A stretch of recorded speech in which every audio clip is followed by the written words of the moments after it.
Parliament का winter session आने वाला है और उसके लिए लोकसभा बुलेटिन जारी हो चुका है। इसमें 10 बिल प्रपोज्ड हैं जो कि इस विंटर सेशन में इंट्रोड्यूस किए जाएंगे, जिनमें एक बिल काफी कंट्रोवर्शियल है और ये है 131st कॉन्स्टिट्यूशनल अमेंडमेंट बिल। इस बिल के माध्यम से आर्टिकल 240 जो भारतीय संविधान का एक आर्टिकल है, ये चंडीगढ़ में भी इंप्लीमेंट किया जाएगा। लेकिन जब पंजाब बेस्ड पॉलिटिकल पार्टीज ने इसका विरोध किया तो सेंट्रल गवर्नमेंट ने फिर ये क्लियर किया कि अभी तो ये जस्ट एक प्रपोजल है, शायद इस तरह का कोई बिल वो इस अपकमिंग विंटर सेशन में इंट्रोड्यूस ना करे। तो क्या है आर्टिकल 240, इसे समझते हैं।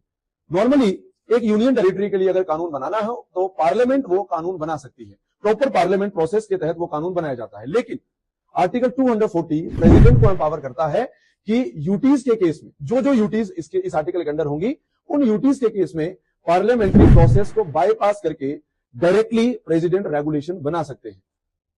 तो अभी ये आर्टिकल 240 कुछ यूटीज के लिए लागू है, जैसे Andaman Nicobar islands, Lakshadweep, Dadra Nagar Haveli and Daman and Diu and Puducherry. Since Puducherry में अपनी लेजिस्लेटिव असेंबली है, तो जब ये असेंबली डिसॉल्व हो या सस्पेंड हो, सिर्फ उसमें ही ऐसी रेगुलेशन बनाई जा सकती है।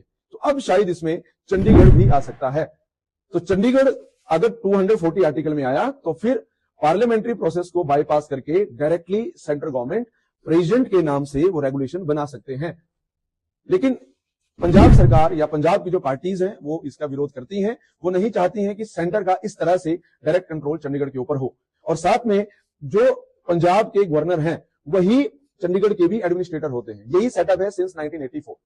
लेकिन अगर 240 आर्टिकल चंडीगढ़ के केस में लागू हुआ तो शायद चंडीगढ़ के लिए अपना एक सेपरेट एडमिनिस्ट्रेटर बनाया जा सकता है।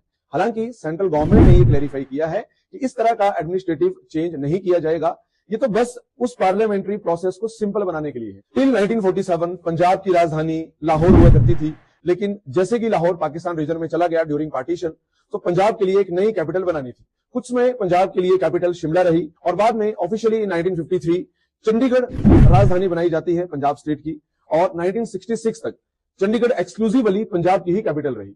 लेकिन 1966 में पंजाब का फर्दर डिवीजन हुआ और हरियाणा राज्य इससे अलग निकाला गया। कुछ एरियाज वो हिमाचल में शिफ्ट किए गए, हिली रीजन्स। तो फिर हरियाणा ने भी क्लेम किया कि चंडीगढ़ हरियाणा की कैपिटल होनी चाहिए। इसलिए कुछ समय के लिए इस डिस्प्यूट को रिजोल्व करने के लिए सेंट्रल गवर्नमेंट ने चंडीगढ़ को एक ज्वाइंट कैपिटल बनाया और साथ में इसे सेंटर के कंट्रोल में भी लिया by making it a union territory. तो बीच में कई बार सरकार ने एश्योर किया, कमिट किया कि चंडीगढ़ पंजाब की ही कैपिटल रहेगी और हरियाणा के लिए नई कैपिटल बनाई जाएगी।